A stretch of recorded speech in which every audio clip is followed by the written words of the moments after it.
when it comes to selling real estate, how does probate play into that? But also, what if a person has a will, it just hasn't been probated?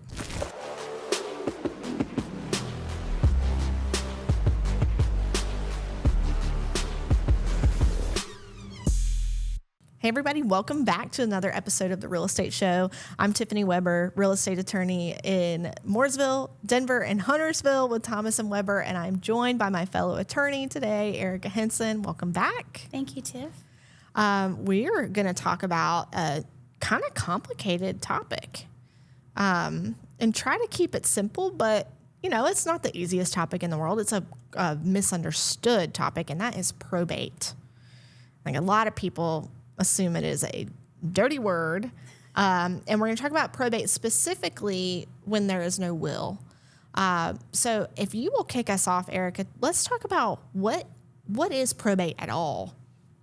So probate is the process by which a person's estate is administered, right? Their assets pass. It's an opportunity for claims of creditors to come forward. It's really the wrapping up of someone's estate, and it's done, it is overseen by the clerk of court, and it's a process from start to finish that's going to take several months for everything to run through, a notice to creditors, the heirs or beneficiaries to be identified.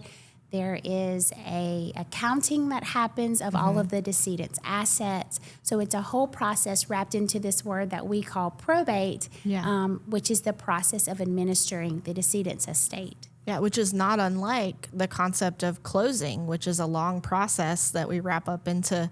It's effectively the closing of your estate. And I think we're lucky that we have a set of prescribed procedures to do that, because it's an emotional time.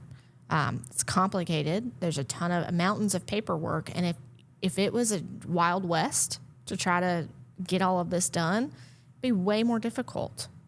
Now let's talk about the difference in testate succession and intestate succession. The testate meaning there is a will, intestate meaning there's not a will. In North Carolina, what does intestate mean to us here? Yeah, so intestate means that the decedent or the person who has passed does not have a will.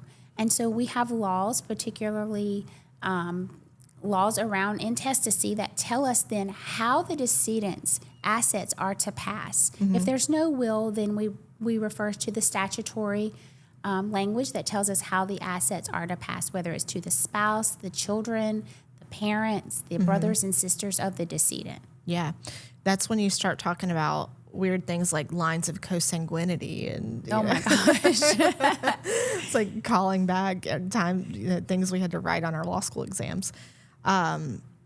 So let's just talk. I'll think of a scenario that urged me to have a will before I had a child, which was that before Kennedy was born, if I passed away, then half of my estate would go to Ryan and the other half would go to my parents. And I'm grateful to have living parents, but that's also not my intention, is that Ryan would have to split the things that we've grown together with my parents. Sure. And vice versa. So that's one example of where intestacy might not end up with the result you desired. Now, when it comes to let's go back to the process of probate. You don't have an executor because you don't have a will, so you'd be an administrator. What's that person's role? Yeah, so that person is responsible for overseeing the decedent's estate, making sure that the proper paperwork is filed, such as the inventory, the notice to creditors. They sign off on everything that has to be completed as part of the probate process. And they are responsible for the process. The courts, will notify the administrator, hey, you haven't filed your inventory. So they are responsible. They also identify the heirs. They are the party that identifies who is a beneficiary or heir under the person's estate. Yeah, it's a big job. Yes. It's I think a position of honor. That you're the person entrusted to do this thing for the last and final thing for your loved one. That doesn't mean it's easy. No. Not at all. Now, let's talk about, and this is where I think we should address a point that you and I have been talking about off and on for a couple weeks is, when it comes to selling real estate, how does probate play into that? But also, what if a person has a will, it just hasn't been probated? Yeah. What does that mean? So in North Carolina, if a decedent is testate, so we talked about intestate is no will. Testate means they died with a will, they left a will. Our statute is clear in North Carolina. The will must be probated. It does not give us a choice. So the will must be filed and then probated with the clerk. And that is really the process where the clerk verifies the validity of the will. And there's an opportunity if there would be a challenge or someone to say this will is not valid, it was executed under duress, what have you. But it's the legal process whereby the clerk verifies the validity of the will before the assets can pass to the heirs. So if there is a will, it must be probated. We don't have a choice here. Yeah. So, we'll see it occasionally where someone is insistent that they're the beneficiary of a piece of real property. And either there's no will or there is a will, but it hasn't been probated, which to us is the same as intestacy. So, and one of the scenarios that you and I were going over where I remember it from a couple weeks ago because I was sitting in the floor of my office digging through piles of papers because a couple of years ago, we'd gotten some kind of inconsistent information from a title company. But when I went back and reviewed my notes, I realized that the handout given to us, there was a caveat that was stated in person and not on the handout, which is they'd said, maybe if it's been more than 2 years, you don't need to probate the will.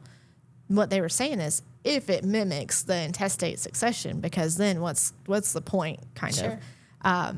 But you're absolutely right in that if you've got a will and it's not probated and it doesn't mimic what intestacy would do, then you should not assume that you're just going to be free to sell that property as if it's only yours. It's a mess. So agents out there, if you have a client who is selling a piece of property that, they received from their parents, from their grandparents, what have you, if there is a will, it must be probated in order for title to pass to your client who's trying to sell the property. Otherwise, we do have to treat it as if the decedent died intestate, and all heirs would then have to sign. Yeah. And we've seen it before where there was a will that was not probated. It was filed, but not probated. And that can get very tricky at closing because all of the heirs have to sign the deed, all of them. So even though the will was filed, the fact that it was not probated was an issue at closing. Yeah, and you also just alluded to the other scenario that gets really sticky of, more than alluded to, you explained it, of inheriting from grandparents and parents and so on and so forth. We'll see the scenarios where from the 20s, they came into the property in the early 1900s and it's never been deeded. It's only been inherited. No wills. Oh, I love no those. wills to speak of. And that's when we get our giant piece of paper and start doing the family tree. And people will say, well, I'm the one that's been living in the property. I've taken care of it for 25 years. I've paid the taxes. Nobody else has any claim to this property.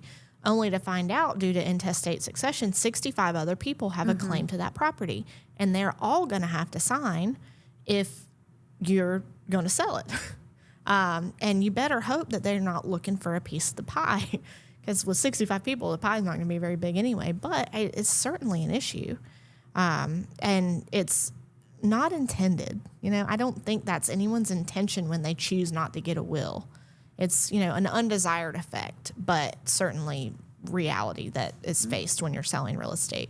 Can you avoid probate? Can you avoid probate? Mm-hmm. Is there any way to not have to probate something or have to go through it at all?